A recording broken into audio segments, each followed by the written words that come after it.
జల్లి software job కొడదామనుకుంటురా? అయితే వీక్యూబ్లో training తీసుకొని మంచి జాబ్ కొట్టేయుర్రి. 1917లో ప్రారంభించబడ్డ ఉస్మానియా యూనివర్సిటీ, ఏ నిజాం సర్కార్ ఈ ఉస్మానియా యూనివర్సిటీని ప్రారంభించిండో 1935 వచ్చే సమయానికి నిజాం నవాబును పొగుడుతూ పాడడం కాదు, ఉస్మానియా యూనివర్సిటీ గడ్డ మీద నుంచి దేశ స్వతంత్రం కోసం పాడుతున్న వందే మాతరాన్ని పాడి వినిపించిన పివి నరసింహారావు గారి ఈ గడ్డ మీద నుంచే, ఈ ఉస్మానియా యూనివర్సిటీ నుంచే ధిక్కార స్వరాన్ని వినిపించిండు. 1938 సాయుధ రైతాంగ పోరాటానికి తండాలలో, గూడాలలో, మారుమూల పల్లెల్లో ఉన్న ఎర్రజెండా మోసినోళ్ళు ఎందరో మంది ఆనాడు ఉద్యమ బాట పట్టినప్పుడు కూడా ఈ ఉస్మానియా యూనివర్సిటీ అండగా నిలబడి ఆనాటి పోరాటాల మీద ఈ గడ్డ మీద చర్చ జరిగింది. ఆ అంశమే కాదు, ఈ ఉస్మానియా యూనివర్సిటీకి ఒక గొప్ప చరిత్ర ఉన్నది. జాతీయ స్థాయిలో హోంమంత్రిగా పనిచేసిన శివరాజ్ పాటిల్ నుంచి మొదలు పెడితే దేశ రాజకీయాలనే శాసించి ప్రపంచ దేశాలతో పోటీ పడగలిగిన ఆర్థిక బలోపేతమైన దేశంగా తీర్చిదిద్దిన పివి నరసింహారావు గారు ఈ ఉస్మానియా యూనివర్సిటీ విద్యార్థిని. వీరే కాదు, తొలి తెలంగాణ ఉద్యమానికి నాయకత్వం వహించిన ఆనాటి డాక్టర్ చెన్నారెడ్డి గారు, మల్లికార్జున్ గౌడ్ గారు, మదన్ మోహన్ లాంటి వాళ్ళు ఈ ఉస్మానియా యూనివర్సిటీని విద్యార్థులే అని ఈరోజు మనం గుర్తు చేసుకోవాలి. వారే కాదు, ఉస్మానియా యూనివర్సిటీ విద్యార్థి రాజకీయాలలో రాణించి ఉత్తమ పార్లమెంటేరియన్ గా ఈ దేశానికి దక్షిణ భారతదేశంలో మొట్టమొదటి ఉత్తమ పార్లమెంటేరియన్ గా రాణించిన జైపాల్ రెడ్డి గారు ఈ ఉస్మానియా యూనివర్సిటీ బిడ్డని. వారి తర్వాతి తరంలో ఒక జార్జ్ రెడ్డి, ఒక గద్దరన్నను అందించిన గడ్డ ఈ ఉస్మానియా యూనివర్సిటీ.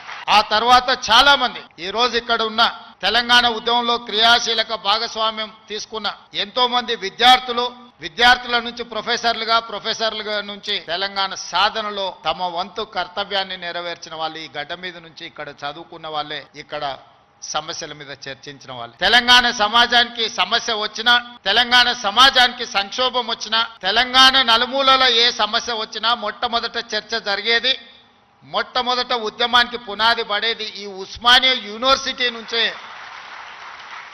కేవలం ఉస్మానియా యూనివర్సిటీ చదువుకోవడానికి, ప్రభుత్వ ఉద్యోగాన్ని సాధించడానికి కాదు, ఈ తెలంగాణ సమాజమైన 4 కోట్ల ప్రజలకు ఏ సమస్య వచ్చినా ఆ సమస్య మాదిగా భావించి చదువుతో పాటు పోరాటాన్ని నేర్పిన ఉస్మానియా యూనివర్సిటీ ఈనాడు తెలంగాణ రాష్ట్ర సాధనలో రాజకీయ పార్టీలు, రాజకీయ నేతలు వైఫల్యం చెంది ఇక మా వల్ల కాదు అని కాడి కింద పడేసినప్పుడు ఉస్మానియా యూనివర్సిటీ విద్యార్థులు ఉద్యమ బాట పట్టిన తర్వాతనే ఈ తెలంగాణ రాష్ట్ర సాధన కళ సాకారమైంది. ఇక్కడున్న ప్రొఫెసర్ కోదండరామ్ గారు ఆనాడు పొలిటికల్ జేఏసీకి నాయకత్వం వహించి తెలంగాణ రాష్ట్ర కళను ఈరోజు మనం నిజం చేసుకున్నాం. ఆనాడు చాలా మంది చాలా రకాలుగా ప్రయత్నాలు చేశారు. ప్రతి ప్రయత్నంలో ఒక రాజకీయ ప్రయోజనంతో కూడుకున్న నిగూఢమైన ప్రణాళిక, ఆలోచన ఉండడం వల్ల ఆ రాజకీయ నాయకుల యొక్క రాజకీయ ప్రయోజనం కోసం ప్రయత్నం చేస్తున్నప్పుడు వాళ్ళని సంపూర్ణంగా సమాజం విశ్వసించలేదు. అందుకే తెలంగాణ రాష్ట్ర సాధన వాదాయి పడుతున్న సందర్భంలో ఉస్మానియా యూనివర్సిటీ విద్యార్థులు మలిదశ తెలంగాణ ఉద్యమంలో శ్రీకాంతాచారి అమరుడై మన అందరికీ ఒక హితబోధ, ఒక జ్ఞానోదయం కలిగించి, శ్రీకాంతాచార్య అమరుడు అవ్వడం వల్ల శ్రీకాంతాచారి కుటుంబానికి ఎలాంటి ప్రయోజనం లేదు. శ్రీకాంతాచారి బతికుంటే గొప్పోడు అయి ఉండేవాడు, వాళ్ళ తల్లిదండ్రులకు ఎంతో కొంత సహాయం అందించి ఉండేవాడు. కానీ పాలకుల యొక్క ఆలోచనను, రాజకీయ పార్టీల యొక్క విధానాన్ని ప్రజల మధ్యన నిరసన తెలపడానికి తన ఆత్మ బలిదానం ఒక ఉత్ప్రేరకంగా పనిచేస్తుంది అని చెప్పి శ్రీకాంతాచారి మలి తెలంగాణ ఉద్యమంలో మొట్టమొదటి అమరుడై ఈ ఉస్మానియా యూనివర్సిటీ నుంచే తెలంగాణ ఉద్యమానికి పునాదులు పడ్డాయి. ఓ యాదయ్య ఉస్మానియా యూనివర్సిటీ గేటు దగ్గర నిటారుగా నిలబడి పెట్రోల్ పోసుకొని తగలబెట్టుకొని అగ్గిపుల్ల గీరితే కాల్తేనే అమ్మా అనే మనము యాదయ్య జై తెలంగాణ అని చెప్పి తెలంగాణ రాష్ట్ర సాధనలో సమిదై ఈరోజు ఉస్మానియా యూనివర్సిటీలో ఒక ఈశాన్ రెడ్డి, ఒక వేణుగోపాల్ రెడ్డి ఈ ఉస్మానియా యూనివర్సిటీ నుంచే తెలంగాణ రాష్ట్ర సాధనలో సమిదలైన ఈరోజు చరిత్రలో మనం వాళ్ళని స్మరించుకోవాల్సిన అవసరం ఉన్నది. ఈ ఉస్మానియా యూనివర్సిటీ ఈ దేశానికి డాక్టర్లను, లాయర్లను, ఇంజనీర్లనే కాదు ఐఏఎస్లను, ఐపీఎస్లను అందించిన చరిత్ర ఉస్మానియా యూనివర్సిటీకి ఉంది. ఈ వేదిక మీద ఉన్న సిబి ఆనంద్ గారు 89, 91 ఈ ఉస్మానియా యూనివర్సిటీ విద్యార్థి 22 సంవత్సరాల వయసులోనే మొట్టమొదటి ప్రయత్నంలోనే ఐపీఎస్ సాధించిన యంగెస్ట్ ఐపీఎస్ ఆఫీసర్గా ఈరోజు డీజీపీ క్యాడర్లో హైదరాబాద్ కమిషనర్గా ఇక్కడి విద్యార్థి ఈ వేదిక మీద ఉన్నాడు అని అంటే ఈ ఉస్మానియా యూనివర్సిటీ ఎంత బలమైన పునాదులు వేసిందో తెలంగాణ నిర్మాణంలో ఈరోజు మనం గుర్తు చేసుకోవాలి.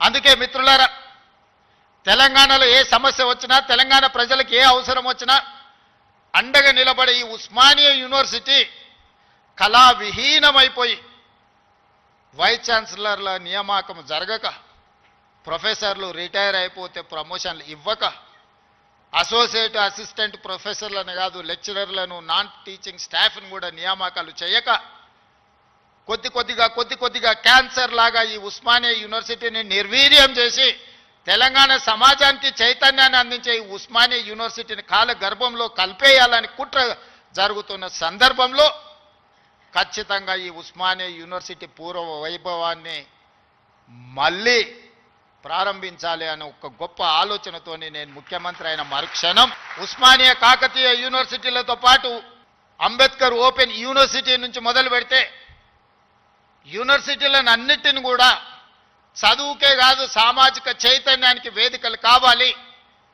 ఈ యూనివర్సిటీల వైస్ ఛాన్సలర్కి ఒక సామాజిక స్పృహతో పాటు సామాజిక చైతన్యం ఉన్న వాళ్ళని నియమించాలి అని చెప్పి సామాజిక న్యాయాన్ని చేయడమే కాదు, చేసి చెప్పడమే కాదు, చేసి చూపించినాం.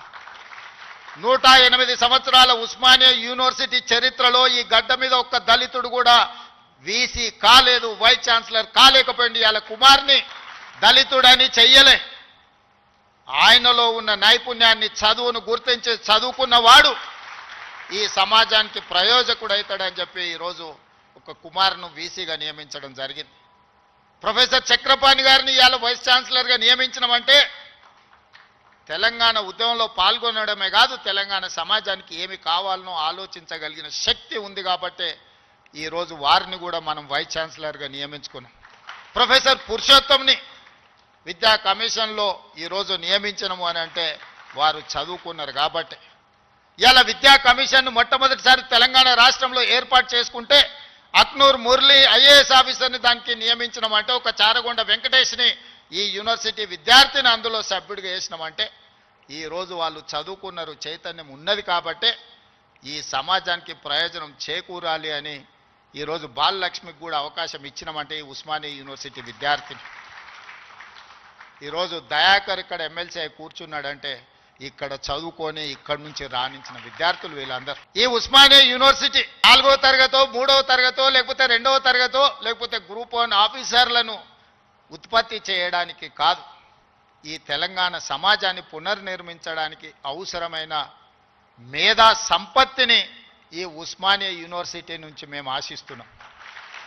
అందుకే ఇవాళ మిత్రులారా, 21 సంవత్సరాలలో ఐఏఎస్లు ఐపీఎస్లై జిల్లా అధికారులుగా పరిపాలన సాగిస్తున్న ఈ సందర్భంలో ఒకనాడు రాజ్యాంగం రాసుకున్నప్పుడు డాక్టర్ బాబాసాహెబ్ అంబేద్కర్ గారు 21 సంవత్సరాల ఓటు హక్కునిచ్చి 25 సంవత్సరాలు శాసనసభ ఎన్నికల్లో పోటీ చేయడానికి ఒక అర్హత పెట్టారు.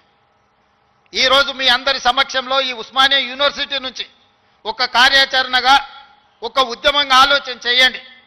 ఓటు హక్కు రాజీవ్ గాంధీ గారు 18 సంవత్సరాలకు తగ్గించినప్పుడు ఐఏఎస్ ఐపీఎస్లు 21 సంవత్సరాలు నిండిన వాళ్ళు ఈరోజు పరిపాలన సాగిస్తుంటే శాసనసభలో 21 సంవత్సరాలు నిండిన యువకులు ఎందుకు ఎమ్మెల్యేలుగా ఉండకూడదో ఒకసారి ఆలోచన చేయండి.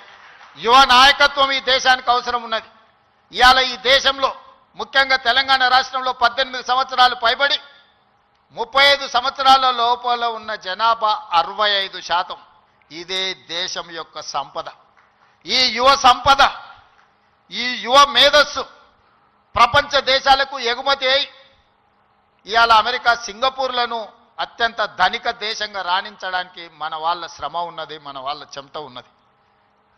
మరి ఇతర దేశాలకే తమ మేధా సంపత్తిని కరిగించి సంపద గల దేశంగా మారుస్తుంటే మన రాష్ట్రాన్ని సంపద గల రాష్ట్రంగా మనం ఎందుకు మార్చుకోకూడదు? మన యువకులు ఎందుకు మన అభివృద్ధిలో భాగస్వాములు కాకూడదు? ఒకసారి ఆలోచన చేయండి.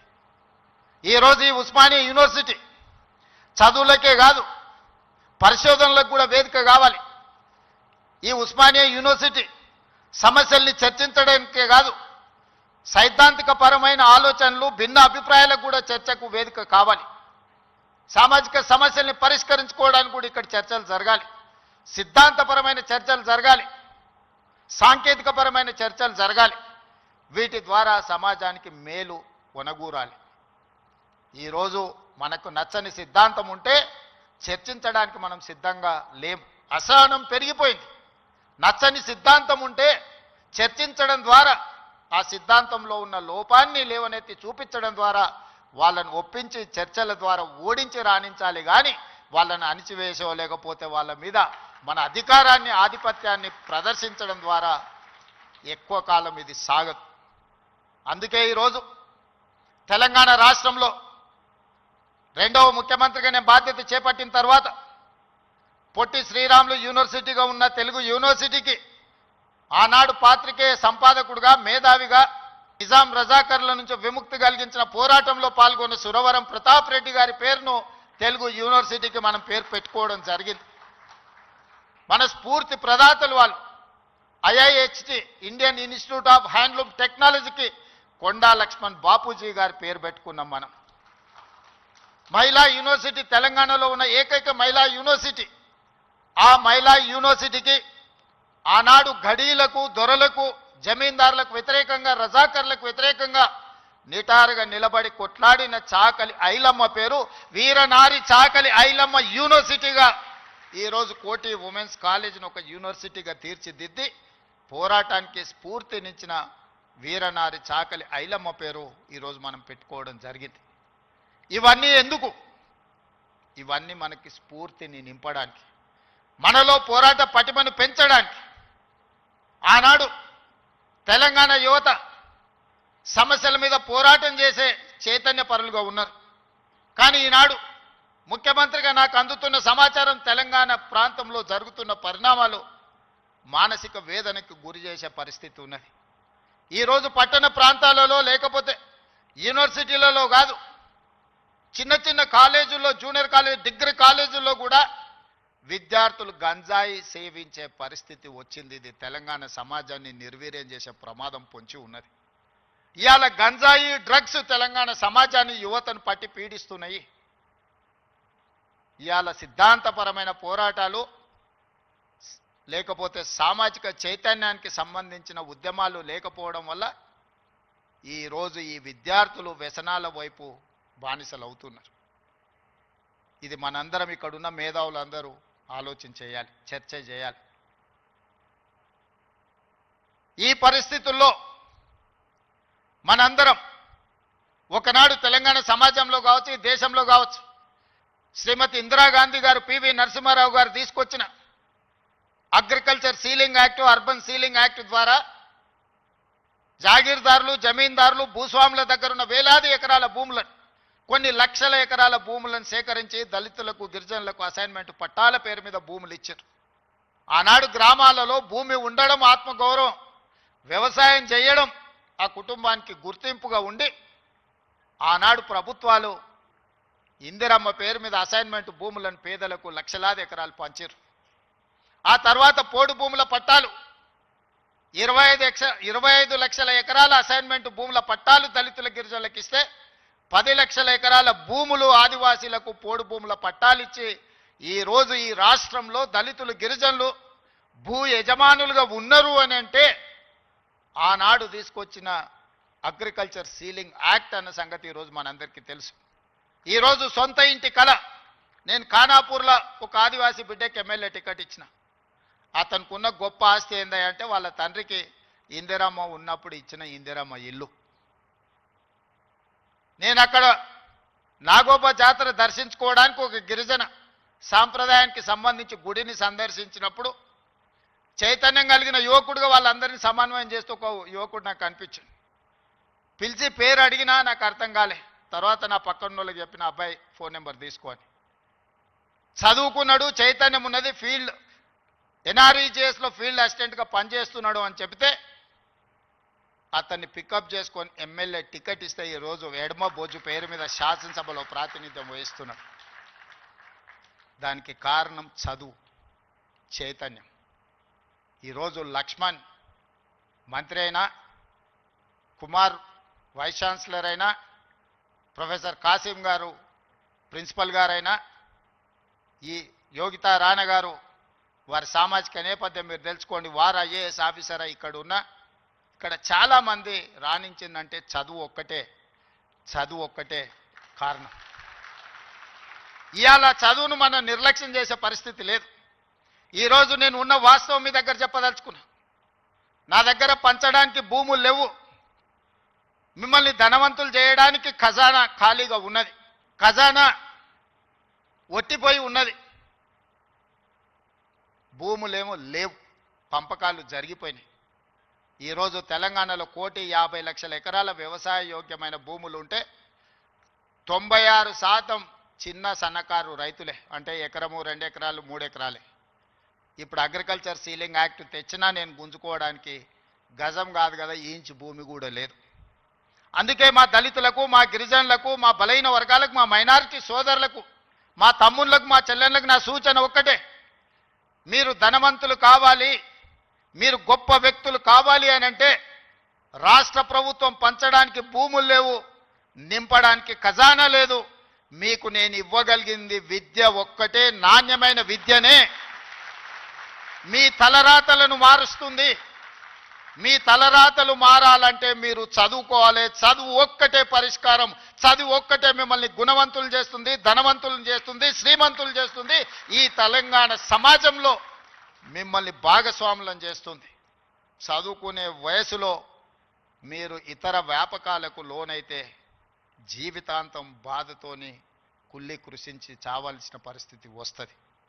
అందుకే ఒక సామాజిక బాధ్యతగా ముఖ్యమంత్రి అయిన ఎంబడే వైస్ ఛాన్సలర్ను నియమించిన, వాళ్ళనే ఇంటర్నల్ ఒక సబ్ కమిటీ వైస్ ఛాన్సలర్తో వేసి మీ విద్యా ప్రమాణాలు పెంచుకోవాలంటే నేను చేయగలిగింది ఏందో మీరు చెప్పండి. నియామకాలతో పాటు ప్రొఫెసర్ల వయసు పెంచడంతో పాటు నిధుల కేటాయింపు వరకు మీకు ఏం కావాలన్నా మీకు పూర్తి స్వేచ్ఛనిస్తున్నా, మీరు ప్రణాళికలు సిద్ధం చేసుకోండి అని ఆదేశాలు ఇచ్చిన. ఇవాళ తెలంగాణ సమాజంలో సామాజిక న్యాయంతో వైస్ ఛాన్సలర్లు నియమించడం, చిన్న వివాదం లేకుండా, ఒక ఆరోపణ లేకుండా మొట్టమొదటిసారి తెలంగాణలో మనం వైస్ ఛాన్సలర్లను నియమించుకోగలిగింది. ఇవాళ పబ్లిక్ సర్వీస్ కమిషన్కి ఒక బలహీన వర్గాలకు సంబంధించిన బుర్రా వెంకటేశంని, ఒక రెసిడెన్షియల్ స్కూల్లో గవర్నమెంట్ హాస్టల్లో చదువుకున్న విద్యార్థి ఈరోజు పబ్లిక్ సర్వీస్ కమిషన్ చైర్మన్గా పనిచేస్తున్నాడు. వీళ్ళందరికీ ఒక చైతన్యం ఉంది, సామాజిక బాధ్యత ఉంది. కష్టాలు చూసి వచ్చారు. పేదరికం వాళ్ళ జీవితంలో ఒక భాగం. కొంతమందికి పేదరికం excursion.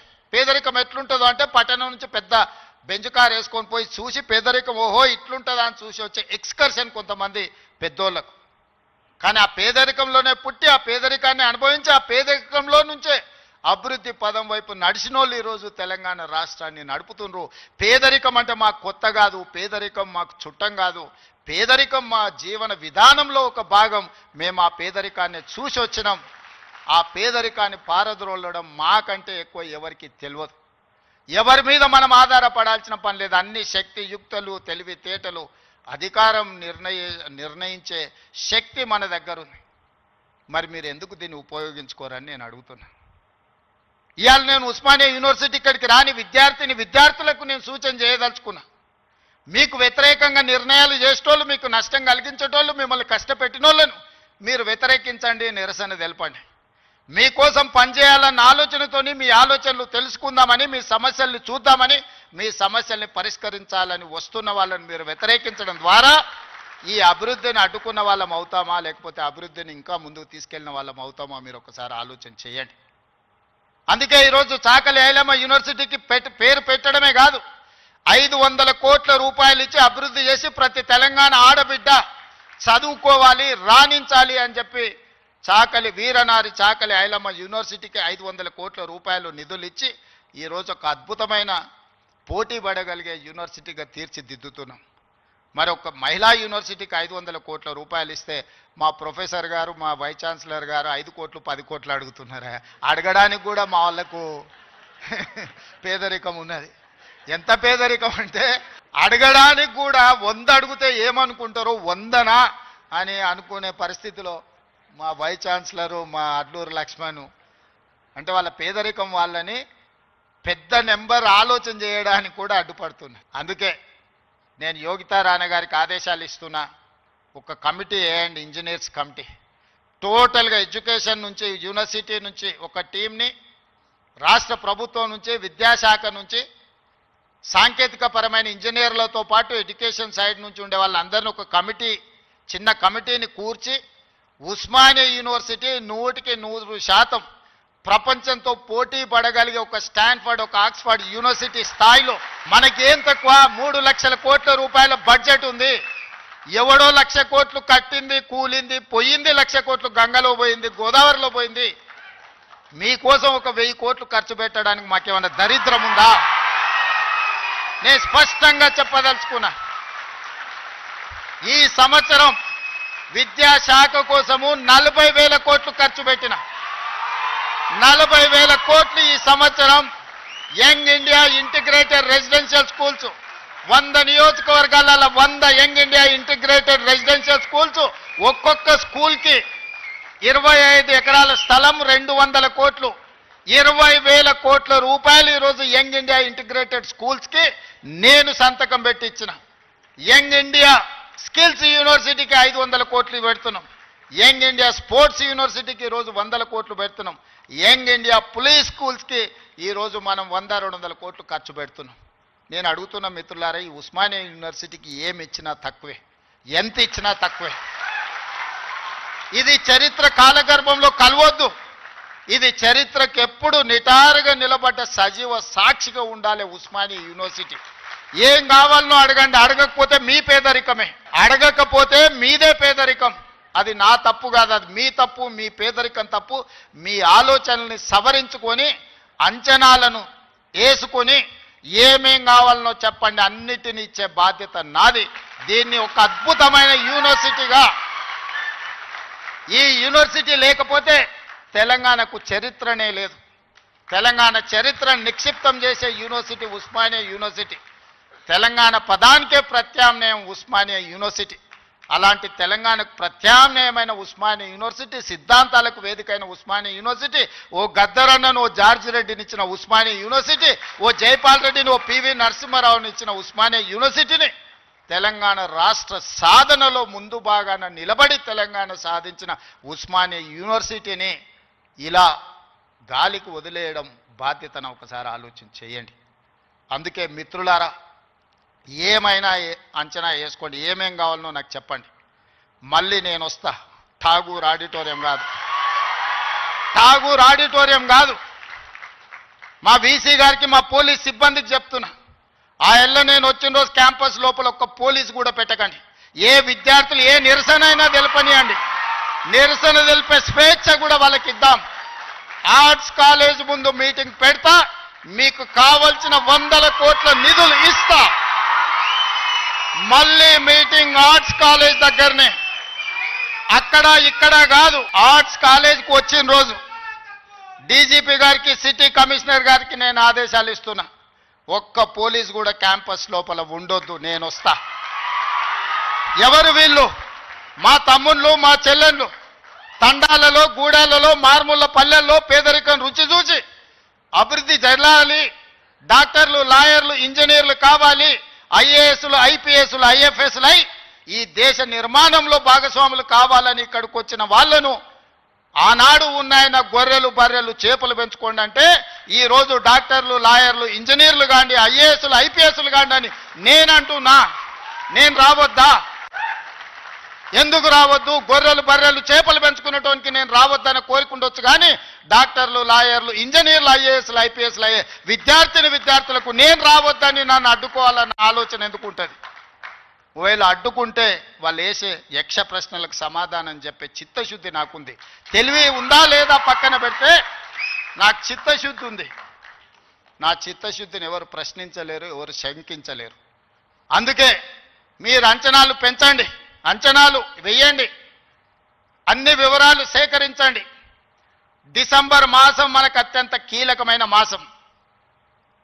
Miracle month is December. క్రిస్మస్ని మిరకల్ మంత్ అంటారు, అద్భుతాలు జరిగే నెల అంటారు. డిసెంబర్ 9, 2009కి చరిత్ర పుటలలో ఒక గొప్ప పేజీ ఉన్నది. మొట్టమొదటి తెలంగాణ రాష్ట్ర ప్రకటన డిసెంబర్ 9, 2009 నాడు జరిగింది. అందుకే డిసెంబర్ నెల అంటే నాకు అత్యంత ఇష్టం. మళ్ళీ డిసెంబర్లో ఆర్ట్స్ కాలేజ్ దగ్గర మీటింగ్ పెట్టండి, నేను వస్తా. మీకేం కావాలో అక్కడికక్కడ అన్ని మంజూరు చేసి జీవో ఇచ్చిపోతా. మొత్తం లెక్క పెట్టండి, ఏం పనులు కావాలో నాకు చెప్పండి. అన్ని రిక్రూట్మెంట్స్తో సహా మీరు ప్రణాళికలు చేసుకోవాల్సింది. నేను మంజూరు చేసేదే నా బాధ్యత.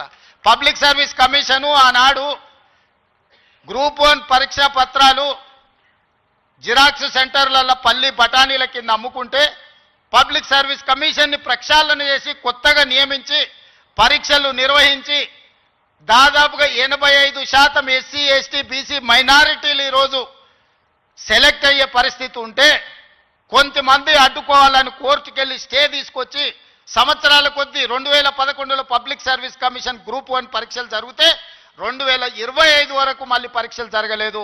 14-15 ఏళ్ల తర్వాత నేను పరీక్షలు నిర్వహిస్తే ఫలితాలను ప్రకటించకుండా అడ్డుకుంటారు. విద్యార్థులారా మీరు ఆలోచన చేయండి. 60,000 ప్రభుత్వ ఉద్యోగాలు ఒక్కొక్కరి తలలు లెక్కబెట్టి ఎల్బీ స్టేడియంలోనే వాళ్ళ కుటుంబాలు వాళ్ళ తల్లిదండ్రులను పిలిచి నియామక పత్రాలు అందించి 60,000 ప్రభుత్వ ఉద్యోగ ఖాళీలను మొదటి సంవత్సరంలోనే భర్తీ చేసిన. విద్యను పెంచాలి, విద్యను పంచాలి అని 11,000 మంది టీచర్లను 55 రోజుల్లో నోటిఫికేషన్ ఇవ్వడమే కాదు, రిక్రూట్ చేసి నియామక పత్రాలు అందించిన తెలంగాణ రాష్ట్రంలో. కొన్ని కారణాల వల్ల ఎస్సీ కేటగరైజేషన్ ఇతర అంశాల వల్ల రిక్రూట్మెంట్ను వాయిదా పెట్టినా ఈరోజు ఆ సమస్యను పరిష్కరించుకొని దాదాపుగా ఇంకో 40,000 ఉద్యోగాలను రాబోయే 6 నెలల నియామకాలు చేపట్టి 2.5 సంవత్సరాలు పూర్తి చేసుకునే లోపల 1,00,000 ఉద్యోగాలు భర్తీ చేయాలి ప్రభుత్వంలో అని ప్రయత్నం చేస్తున్నా. ఇతర దేశాలు, ఇతర రాష్ట్రాలు పర్యటించి పెట్టుబడులు తెచ్చి ప్రైవేట్లో దాదాపుగా 20 నెలల 1,50,000 ఉద్యోగాలు ఈరోజు ప్రైవేటు రంగంలో మనం కల్పించినాం. ఈరోజు తెలంగాణ రాష్ట్రము అభివృద్ధి చెందిన రాష్ట్రంగా ఈరోజు వేగంగా ప్రయాణం చేస్తుంది. Self collection of revenue, law and order, policing ప్రతిదీ దేశంలోనే నెంబర్ 1 రాష్ట్రంగా ఈరోజు కేంద్ర ప్రభుత్వం గుర్తించింది. నేను చెప్పట్లేదు, కేంద్ర ప్రభుత్వం నివేదికలు చెప్తున్నాయి. శాంతి భద్రతలను కాపాడడం నుంచి మొదలు పెడితే ఈరోజు నిత్యావసర వస్తువుల ధరలను నియంత్రించడంలో, ఇన్ఫ్లేషన్లో కూడా Telangana is lowest inflation state in the country. 1.5. బయట రాష్ట్రాలకి జాతీయ స్థాయిలో 8% ఇన్ఫ్లేషన్ ఉంటే ఇతర రాష్ట్రాల 6-7% ఉంటే నిత్యావసర వస్తువులను నియంత్రించి 1.5% ఇన్ఫ్లేషన్ ఉన్న రాష్ట్రంగా తెలంగాణ మొట్టమొదటి స్థానాన్ని ఆక్రమించింది. ఎన్నడైనా ఆలోచన చేసిండ్రా? సన్న బియ్యం ప్రతి పేదవాడికి 3,10,00,000 మందికి ఈరోజు సన్న బియ్యం తింటున్నారంటే 60 రూపాయల కేజీ ఉన్న సన్న బియ్యం ఇవాళ 45 రూపాయలకే మార్కెట్లో దొరుకుతున్నాయి. అంటే 3,10,00,000 మందికి ఈరోజు రాష్ట్ర ప్రభుత్వం సన్న బియ్యం ఇవ్వడం. రేషన్ కార్డు అడగాలంటే అదో అమెరికా వీసా లాగా ఉండే ఒకనాడు. ఇవాళ ప్రతి పేదవాడికి రేషన్ కార్డు ఇచ్చి ఇంటింటికి వెళ్ళి నీకు రేషన్ కార్డు కావాలన్నా తీసుకో అని చెప్పి ఈరోజు ఇస్తున్న ప్రభుత్వం మనది కాదా? ఈ ప్రభుత్వం ఉన్నదే మీకోసం. వీటిని అమలు చెయ్యాలి అంటే నియమ నిబంధనల ప్రకారం మనం పనిచేయాలి. ఉద్యోగ నియామకాలు ఇవ్వాలి అంటే నేను నోటిఫికేషన్ ఇవ్వాలి.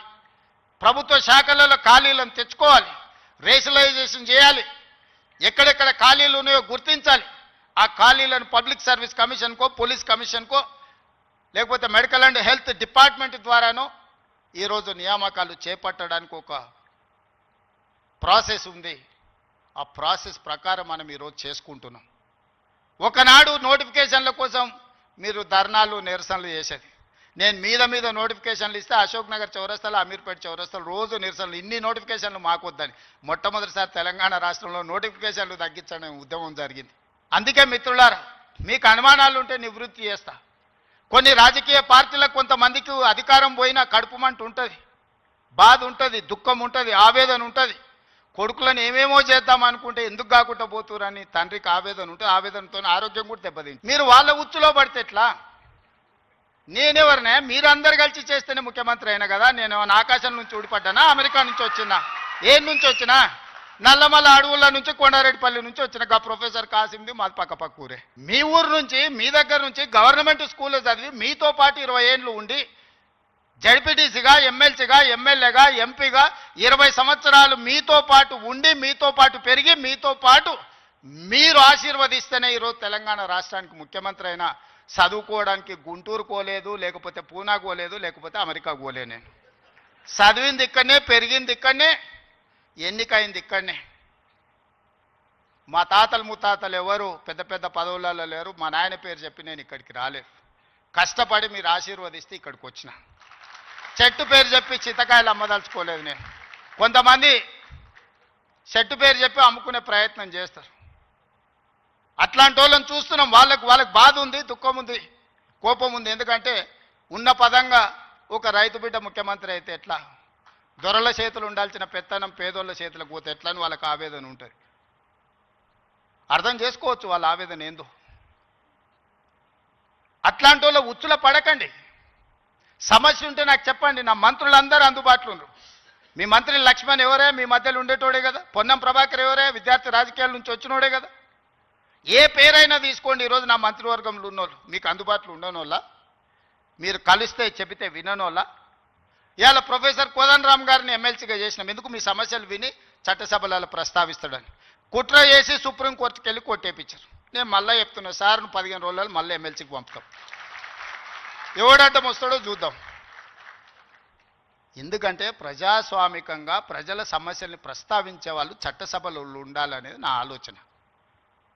అలాంటి వాళ్ళను పంపించినప్పుడు వాళ్ళకు కూడా పదవి ఉండొద్దని సుప్రీంకోర్టు వరకు పోయి కోట్ల రూపాయలు పెట్టి పెద్ద పెద్ద న్యాయవాదులను తీసుకొచ్చి ప్రొఫెసర్ కోదండరామ్ సార్ని ఎమ్మెల్సీగా తొలగించారు. ఏం పైశాచికానందమైంది, ఏం శునకానందం. సార్ ఒక్కడు ప్రొఫెసర్గా ఉంటే తప్ప, ప్రొఫెసర్ గారు ఎమ్మెల్సీగా ఉంటే తప్ప. మీ ఇంటిల్లి పాది మంత్రులు ఉండొచ్చు, ముఖ్యమంత్రి ఉండొచ్చు, ఎమ్మెల్సీలు ఉండొచ్చు, ఎంపీలు ఉండొచ్చు, అన్నీ మీ కుటుంబం ఉండొచ్చు. కానీ పొలిటికల్ చేసి చైర్పర్సన్గా పనిచేసిన కోదండరామ్ గారు ఒక ఎమ్మెల్సీ ఉంటే మీ దుఃఖమేందని అడుగుతున్నా. నా మీద తీటు ఉందంటే నేను అర్థం చేసుకుంటా.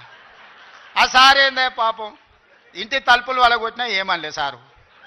నేనైతే చెంపలు వలగొడుతుంటే. ఆయనను కూడా ఉండొద్దు ఎమ్మెల్సీగా అంటే ఎట్లాంటి ఆలోచనలతో ఉన్నారో ఒకసారి ఆలోచన చేయండి. నేను కాకుండా ఇంకెవరైనా ఉంటే కుమార్ గారు వైస్ ఛాన్సలర్ అవుతుండేనా? మీరు చెప్పండి, మీరు ఆలోచన చేయండి. జానయ్య గారు అక్కడ అవుతుండేనా వైస్ ఛాన్సలరు? ఈ సామాజిక చైతన్యం ఆనాడు దయాకర్ ఉద్యమంలో యాక్టివ్గా ఉన్నాడు కదా.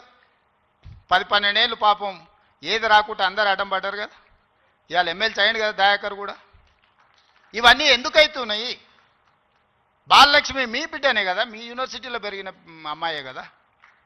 ఈరోజు ఈ రాష్ట్ర ప్రభుత్వాన్ని నడిపే దాంట్లో భాగస్వామి అయింది కదా. నేను మీకు విజ్ఞప్తి చేసేది ఒకటే, అపోహలకు లోన్ కాకండి.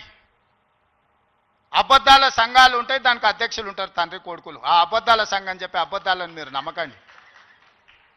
ఈ అబద్ధాల సంఘము ఊరంతా వాట్సాప్ అని, సోషల్ మీడియా అని, ఆ మీడియా అని అడ్డగోలుగా సంపాదించింది ఖర్చు పెట్టి అబద్ధాలన్నిటిని కూడా అందులో పెట్టి ఈ మనం పిల్లలందరూ కష్టపడి సాంకేతిక నైపుణ్యంతో ఏఐ తెస్తే ఏఐ పెట్టి సెంట్రల్ యూనివర్సిటీ దగ్గర ఏనుగులు సింహాలు ఉన్నాయి, వాటిని మేము చంపుతున్నామని పెట్టారు. తెలంగాణలో ఏనుగులు అనేటివే లేవయా, సింహాలు అనేటివే లేవు. మానవ రూపంలో ఉన్న మృగాలు ఉన్నాయి, అవి ఫామ్ హౌస్లలో ఉన్నాయి. వాటిని నిర్బంధించడానికి వలలేయండి.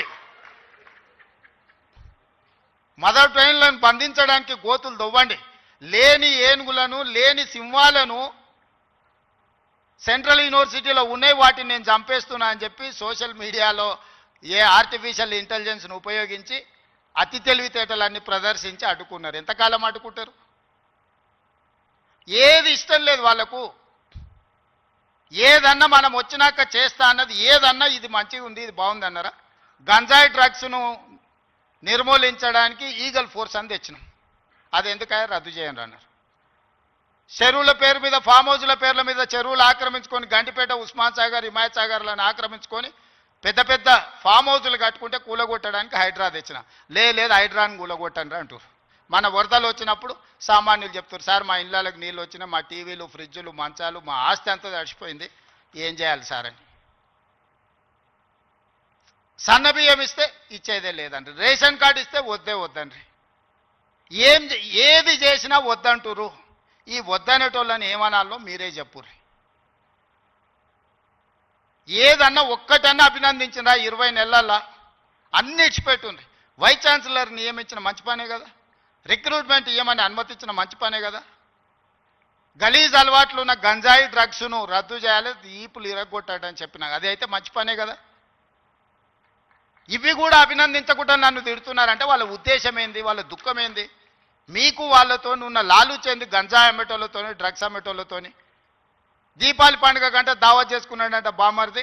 మేము దీపావళి పండుగకు చిచ్చుబుట్లు కాల్చుకుంటే వాళ్ళు సారా బుట్లు పెట్టుకొని దావత్ చేసుకున్నాం. అందులో పట్టుకుంటే డ్రగ్స్ తీసుకున్నాడు దొరికిండు. అట్లెట్లా పట్టుకుంటారు అంటాడు. అంటే డ్రగ్స్ తీసుకుంటే పట్టుకోవద్దా? మీరే చెప్పుర్రి. వద్దు అని అంటే వదిలిపెడదాం. మరి మీరు అందరు కలిసి తీర్మానం చేస్తే గంజాయి డ్రగ్స్ తీసుకోవచ్చు, మనం ఏమనొద్దు. తెలంగాణ రాష్ట్రంలో వాళ్ళు చెప్పినట్టు మరి అట్లాంటి రాజ్యాంగం ఏదైనా ఉంటే నాకు చూపియ్యరు. ఇట్లాంటి వాళ్ళు తెలంగాణ సమాజానికి పట్టిన చెదలు. ఆ చెదల్ని మనం ఒకసారి గుర్తించడం కొంచెం ఆలస్యం అవుతుంది. ఎందుకంటే మన ఇళ్ళల్లో మనం వుడ్ వర్క్ చేసుకున్నప్పుడు ఇట్లనే కనిపిస్తుంది. లాస్ట్కి ఇట్లా చూస్తే మొత్తం డొల్లయిగా అనిపిస్తుంది. తెలంగాణ సమాజానికి కూడా వాళ్ళు ముసిగేసుకున్న చెదల్లాంటి వాళ్ళు. వాళ్ళు ఈ తెలంగాణ సమాజం బాగు కోరుకోరు. ఉస్మానియా యూనివర్సిటీని బతకనియరు. మళ్ళీ వచ్చిండ్రంటే ఆలోచనలకు కూడా వచ్చినా ఈ ఉస్మానియా యూనివర్సిటీని ఉంచరు. లేఅవుట్లు వేసి ప్లాట్లు అమ్ముకుంటారు తప్పితే ఈ ఉస్మానియా యూనివర్సిటీని ఉంచరు. ఎందుకంటే చదువుకోవద్దు. వాళ్ళ ఏకైక కుట్ర ఒక్కటే, గొల్లోళ్ళు గొర్రెలు పెంచుకోవాలి, మాదిగోళ్ళు చెప్పులు కుట్టుకోవాలి, గౌన్లోళ్ళు ఈదులు గీసుకోవాలి, ముదిరాజులు చేపలు పట్టుకోవాలా, వాళ్ళు మాత్రం దొరలు మాత్రం రాజ్యాలు ఏలుకోవాలి. గింతనే సింపుల్ ఫిలాసఫీ వాళ్ళది. నాది దానికి విరుద్ధం. మా పిల్లలు, మా తమ్ముళ్ళు, మా చెల్లెళ్ళు డాక్టర్లు, లాయర్లు, ఇంజనీర్లు కావాలి. ఈ తెలంగాణ సమాజం అభివృద్ధి చెందిన రాష్ట్రంగా 2034కు $1 ట్రిలియన్ ఎకానమీ, 2047కు $3 ట్రిలియన్స్ ఎకానమీ కావాలి అని అంటే మీరందరూ అభివృద్ధి సాధించాలి, చదువుకోవాలి. చదువు ఒక్కటే మీ తలరాతను మారుస్తుంది. ఈ చదువు ఒక్కటే మిమ్మల్ని సమాజంలో గుర్తింపు, గౌరవాన్ని ఇస్తుంది. ఆ చదువుకు ఏం కావాలన్నా చేసే బాధ్యత నాది. మీ సోదరుడిగా, మీ వాడిగా నేను మాటిస్తున్నా. ఏం కావాలనో అడగండి, అన్నిది ఇచ్చే బాధ్యత నాది. ఇంకో దగ్గర అయితే అవసరమైతే ఆపుతా. ఇంకెక్కడన్నా అడ్జస్ట్మెంట్ ఉంటే, అక్కడనో ఇక్కడనో ఇంకేదాన్ని ఉంటే